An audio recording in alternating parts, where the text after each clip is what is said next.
దాన్ని ఒక రకంగా బాధాకరమైన రోజు కూడా అనిపిస్తుంది. మా బావగారు లేవగానే ఫస్ట్ చూసుకునేది తన డ్యూటీ.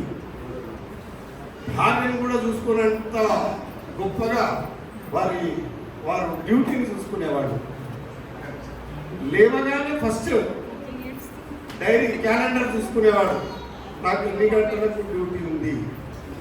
ఆ డ్యూటీ కంటే ముందే ఒక 4 గంటల ముందే తయారై కూర్చునేవాడు. అంటే క్రమశిక్షణతో ఈ యొక్క ఆర్టీసీలో చేసినాడు. ఆర్టీసీ అంటే ఇది ప్రజలది కాబట్టి, ప్రజలకు సేవ చేసినట్టే కాబట్టి, ప్రభుత్వంలో మమేకమై ఉన్నటువంటి ఈ యొక్క సంస్థ ఎక్కడ కూడా ఏ రాష్ట్రంలో కూడా లేదు. మన ఆంధ్రప్రదేశ్లో, మన తెలంగాణలో ఉన్నటువంటి ఈ సంస్థ చాలా పటుత్వంగా ప్రజలను ఆకట్టుకున్నటువంటి సంస్థ మరియు ప్రజలకు